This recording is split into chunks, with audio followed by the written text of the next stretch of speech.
Tinawag ng isang dating senador na unconstitutional o labag sa saligang batas ang inaprubahan 2025 budget ng BICAM kasunod ng mas mababa at tinapisang pondo ng education sector.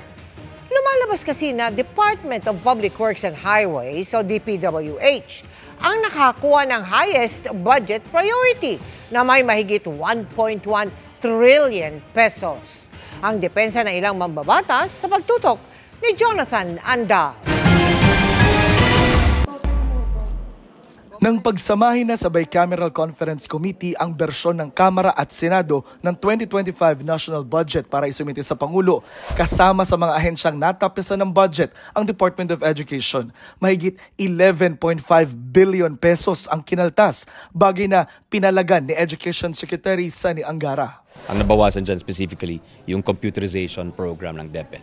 May programa kami na sa katapusan ng termino ng Presidente, lahat ng ating public schools ay mabigyan ng computer packages. Nagsabi na si Pangulong Bongbong Marcos, gagawa sila ng paraan para mabalik ang napyas na budget ng DepEd. Pero sa pagsilip ng GMA Integrated News Research, bukod sa DepEd, tinapyasan din ang pondo ng iba pa sa sektor ng edukasyon. Sa CHED o Commission on Higher Education halimbawa, halos kalahati ang tinapyas. Mula 60 billion, ginawa itong 33 billion na lang. Ang UP o University of the Philippines System, binawasan ng 641 million pesos. Pati ang TESDA o Technical Education and Skills Development Authority nawalan din ng 1.1 billion pesos. Sabi sa konstitusyon, sektor ng edukasyon dapat ang may pinakamataas na prioridad sa budget. Pero sabi ni dating Senador Ping Lacson, labag daw dito ang ginawa ng BICAM dahil lumalabas daw na hindi na ang sektor ng edukasyon ang nakakuha ng highest budget priority, kundi ang Department of Public Works and Highways o DPWH. Nabigyan ito ng mahigit 1.1 trillion pesos. Mas mataas ito kaysa sa mahigit 912 billion pesos ng buong education sector ayon kay Lacson. Pero sabi ni Congressman Jefferson Conghun, kahit tinapyasan ang DepEd, mas malaki pa rin naman ang pondo ng education sector.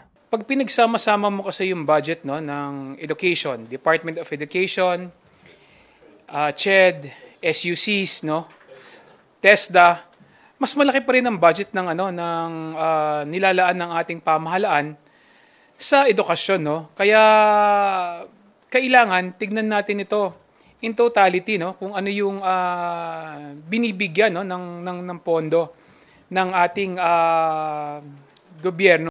Pero sa computation ng GMA Integrated News Research, kahit pagsamahin pa ang pondo ng lahat ng nasa sektor ng edukasyon, kabilang na ang other educational institutions, mas mababa pa rin ito sa budget ng DPWH na lagpas na ng 1 trilyong piso. Sabi ni Senate Finance Committee Chairperson Senator Grace Poe, ginagalang nila ang kapangyarihan ng Pangulo sa budget ng bansa. Pero ginit niya, prioridad pa rin naman ang sektor ng edukasyon. Dinagdagan pa nga raw nila ang budget sa mga estudyante at teacher. Sabi ni Senator Mig Zubiri, pwedeng sabihan ni Pangulong Marcos ang BICAM na magkita ulit para ayusin ang budget. Posible yan, ha?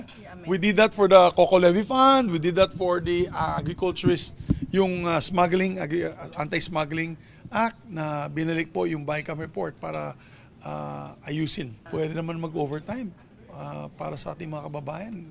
Budget yan, Di ba? Napakahalaga yan, napaka-importante. Yan ang pinaka-importanteng panukala. Para sa GMA Integrated News, Jonathan Andal, nakatutok 24 oras.